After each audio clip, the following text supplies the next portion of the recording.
Au Cameroun, la mortalité maternelle a été presque réduite de moitié, passant de 782 décès maternels pour 100 000 naissances vivantes en 2018 à 406 décès en 2023. Mais l'on est encore bien éloigné de l'objectif. Pour la seule année 2023, plus de 7 000 morts-nés ont été enregistrés dans notre pays. C'est tout aussi inquiétant. La réalité au Cameroun, comme dans tous les pays du monde, c'est que les 3 cas d'accouchement sont dans leurs bras.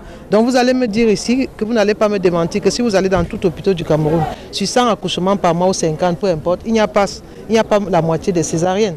Donc si sur 100 accouchements, on a plus de 70% par voie basse, c'est leur métier.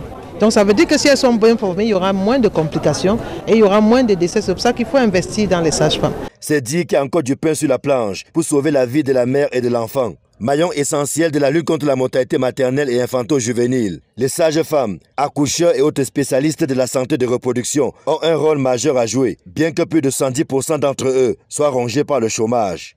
Je travaille comme une sage-femme pendant 18 ans aujourd'hui. Mais il y a beaucoup de sages-femmes qui tournent dans la vie sans le travail. Et dans les hôpitaux, les maternités, les sages-femmes ne sont pas bien, ne sont pas beaucoup. Ils n'ont pas l'argent, pas derrière. Il y a les autres qui viennent avec les petits remèdes pour vendre. Et quand ils vendent comme ça, les autorités refusent qu'ils ne fassent pas comme ça. Mais qu'est-ce qu'ils vont faire? Donc ce qui est embêtant, c'est qu'on dépense en coût, on dépense en efficience, on dépense en argent. Donc quand elles sont formées comme ça, normalement c'est pour travailler dans des services de maternité, pas salle d'accouchement seulement, non. Ces services-là, c'est depuis la CPN, la salle d'accouchement, les suites de couches, et même la communauté aujourd'hui, elle est de plus en plus communautaire.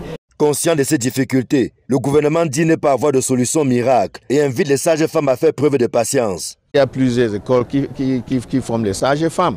Le ministère de la fonction publique ne peut pas engager tout le monde parce qu'il y a la réalité économique qui est là.